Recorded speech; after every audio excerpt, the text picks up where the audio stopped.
नमस्कार दोस्तों, राधे राधे सभी को। तो फ्रेंड्स कहिए कैसे हैं आप। आई होप आप सब बहुत अच्छे होंगे और सभी सेफ स्टे। गर्मी है इन दिनों पूरे भारतवर्ष में, कुछ जगहों को छोड़कर पूरा भारतवर्ष तप रहा है। अप्रैल मई जून बहुत बुरा हाल था गर्मी के मारे, तो यहाँ इतनी तपन हो रही थी फ्रेंड्स। लेकिन अब 2-3 दिन से 2-4 दिन से थोड़ा सा मौसम सुहाना है, क्योंकि थोड़ी बहुत घटाएं हैं और थोड़ी बहुत बारिश हुई है।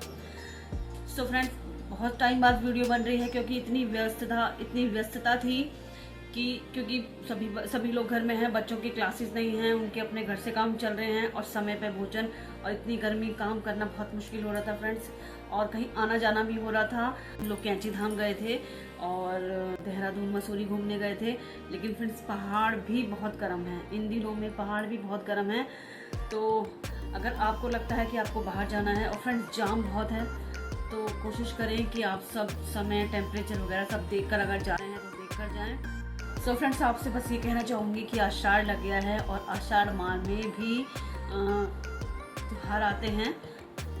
कुछ त्यौहार ऐसे होते हैं जिन्हें हम जानते हैं, बहुत धूमधाम से मनाते हैं। लेकिन कुछ त्यौहार ऐसे होते हैं, कुछ ऐसी पूजाएं होती हैं जिन्हें केवल विशेष माह में ही मनाया जाता है। तो इसकी चर्चा हम किसी वीडियो में करेंगे, अगली वीडियो में करेंगे फ्रेंड्स। लेकिन आज हम बात करेंगे वास्तु के बारे में, वास्तुशास्त्र के बारे में। वास्तुशास्त्र में बहुत बड़ा टॉपिक है, बहुत बड़ा विषय है, जिसे एक बार में एक वीडियो में बनाना बिल्कुल भी संभव नहीं है। लेकिन बहुत सारे पार्ट्स होते हैं। तो आज हम बात करेंगे घर के ईशान कोण के बारे में। घर का ईशान कोण कौन सा होता है, उसका क्या महत्व है। यदि घर के ईशान कोण में टॉयलेट है तो इसका क्या खामियाजा भुगतना पड़ सकता है, इसका क्या नुकसान होता है, कैसे जाने कि ईशान कोण है। सो फ्रेंड्स, आपको बता दूं कि जो आपके घर का, आप अपने घर के सेंटर में खड़े होते हैं, तो हमारे घर का पूरब और उत्तर का कोना जो होता है वो ईशान कोण होता है। ईशान कोण यानी नॉर्थ ईस्ट कॉर्नर। आप कंपास के जरिए देख सकते हैं, क्योंकि हर फ्लैट का, हर प्लॉट का अपना एक अलग नक्शा होता है, अलग डायरेक्शन होती है। तो ऐसा नहीं है कि एक स्क्वायर में आपको पता चल जाए, तो आपको कंपास की ज़रूरत पड़ेगी। तो ध्यान रखिए कि नॉर्थ ईस्ट जहाँ भी होगा उस कॉर्नर को पहचानिए कि वहाँ से वो कुछ कटा तो नहीं है, आपका दरवाज़ा नहीं, एंट्री गेट तो नहीं है। अगर एंट्री गेट नहीं है तो बहुत अच्छी बात है। लेकिन आप ध्यान रखिए कि ईशान कोण देवताओं का कोना माना जाता है, उसे देवताओं का घर कहते हैं।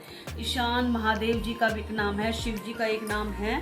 तो इसीलिए ये शिव जी का घर है, यानी कि सभी देवताओं का, और भी देवी देवता यहाँ बसते हैं। बहुत ज़्यादा महत्व है वास्तुशास्त्र में ईशान कोण का, नॉर्थ ईस्ट का। फ्रेंड्स देखिए, पहले लोग प्लॉट लेते थे और पंडित जी या किसी वास्तुशास्त्री से बात कर ये अपने घर बनाते थे। लेकिन आजकल ना तो किसी को इतना ज्ञान होता है, सब अपनी सहूलियत के हिसाब से बना देते हैं। हाँ, जिन्हें बिल्कुल पता है, जो अच्छी तरह से जानते हैं, समझते हैं कि वास्तु का हमारे जीवन पर क्या असर पड़ता है, क्या नेगेटिव और क्या पॉजिटिव असर पड़ता है, वो इस बात का ध्यान रखते हैं। लेकिन देखिए, जब तक आपको नहीं पता तो नहीं पता, लेकिन अब सब लोग जानना चाहते हैं, क्योंकि ये आपके फ़ायदे के लिए होता है। अगर आप अभी भी अनजान बने रहते हैं तो देखिए, ये आपकी अपनी समझ है। लेकिन घर की वास्तु से बहुत फ़र्क पड़ता है हमारे जीवन पर, हमारे घर के सभी सदस्यों पर, उनकी मानसिक स्थिति पर, आर्थिक स्थिति पर। ये ध्यान रखिए। तो हम बात कर रहे हैं जैसे ईशान कोण की। फ्रेंड, कोशिश करें कि यहाँ टॉयलेट तो बिल्कुल ना हो, बाथरूम बिल्कुल ना हो, सीढ़ियाँ बिल्कुल ना हो, और कभी भी गंदगी ना रखें। गंदगी बिल्कुल नहीं होनी चाहिए। गंदगी तो खैर घर के किसी भी हिस्से में नहीं होनी चाहिए। तो यहाँ कबाड़ बिल्कुल ना रखें, लोहे का सामान बिल्कुल ना रखें, भारी वस्तुएं बिल्कुल ना रखें। और आपके घर के सभी कोनों का वास्तु बहुत अच्छा है। आपको पता है कि जो हमारे दक्षिण पूर्व का कोना है, आग्नेय कोण जो है, साउथ ईस्ट है, वहाँ पर रसोई होती है। नहीं है वहाँ पर रसोई है, या और जो भी आपके कोने हैं वो सब सही दिशा में हैं।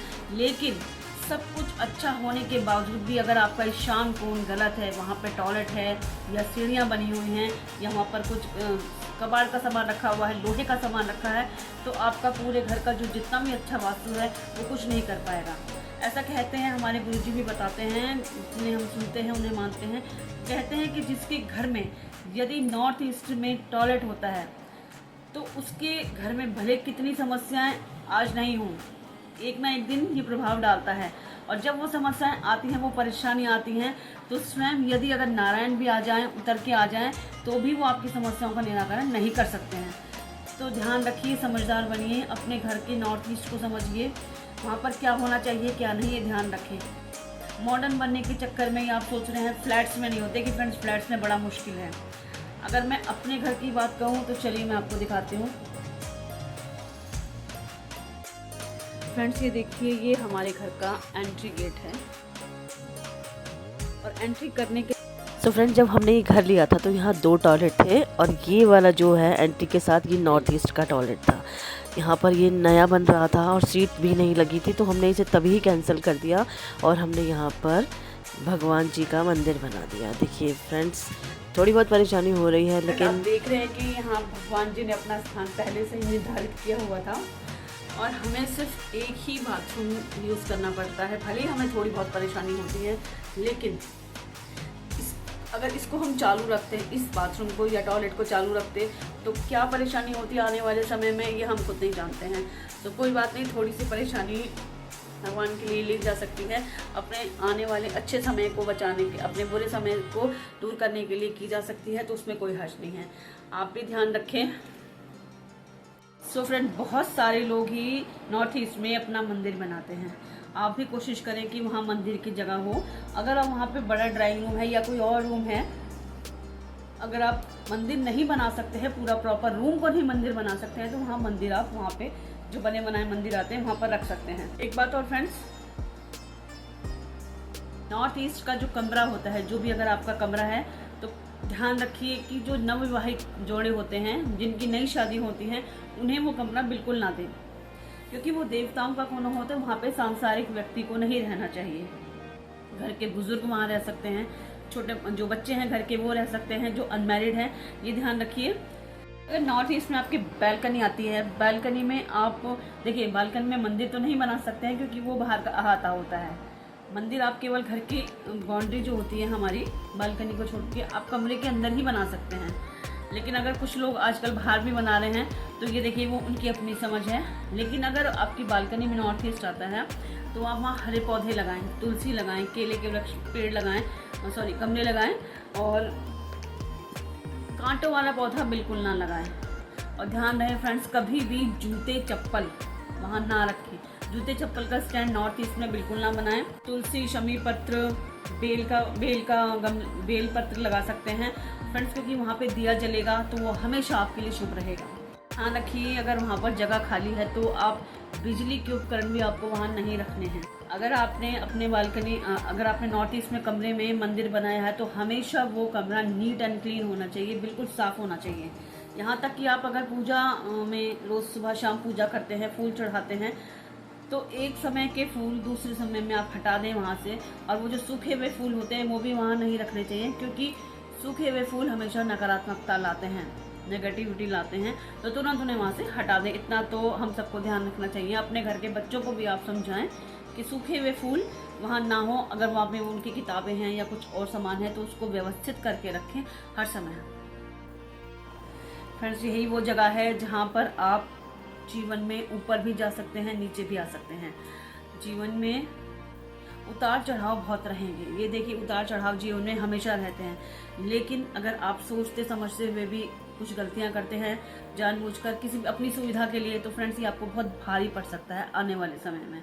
इसीलिए भले ही थोड़ा सा आज कष्ट हो, लेकिन आने वाला समय अच्छा रहे, इसके लिए हमेशा आप तैयार रहें। कि फ्रेंड्स, अगर मंदिर भी है तो आप सब जानते हैं कि मंदिर में हमें क्या क्या रखना होता है। मंदिर में सुबह शाम पूजा होती है, दीपक जलते हैं, धूप जलती है, और सुगंधित वातावरण होता है, फूल वहाँ पे चढ़ाए जाते हैं, शंख बजाए जाते हैं, घंटियाँ बजाई जाती हैं। तो यही वातावरण आपके घर में आपके सभी सदस्यों पर सकारात्मकता का प्रभाव डालता है और जीवन में हमें हमेशा आपको आगे की तरफ लेकर जाता है और आपके मन में से, आपके घर से सारा डिप्रेशन दूर करता है। तो फ्रेंड देखिए, ये थी छोटी सी जानकारी ईशान कोण के बारे में।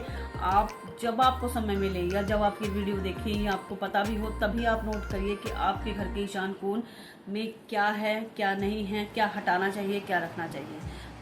अगर आपने मंदिर किसी और तरफ बनाया है, वैसे तो नॉर्थ ईस्ट में ही बनाया जाता है या उत्तर दिशा में बनाया जाता है, तो आप ध्यान रखिए कि वहाँ पर कोई ऐसी सामान ना हो जो गंदगी हो, जिससे गंदगी हो। तो फ्रेंड्स, आई होप आपको ये जानकारी अच्छी लगी होगी। अगर अच्छी लगी हो तो लाइक करिएगा, और फ्रेंड्स चैनल पर अगर नए हैं तो सब्सक्राइब करना बिल्कुल ना भूलिएगा। आपका लाइक और सब्सक्राइब और आपके कमेंट्स हमें आगे बढ़ने की प्रेरणा देते हैं। मैं हमेशा से ये बात बोलती आई हूँ।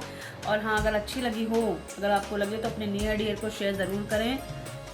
तो फ्रेंड्स, मिलते हैं जल्दी ही किसी नए व्लॉग में, किसी और कोने के बारे में, घर के किसी और कोने के विषय में हम फिर से बात करेंगे। तब तक के लिए Radhe Radhe. Thank you so much for watching. Bye bye.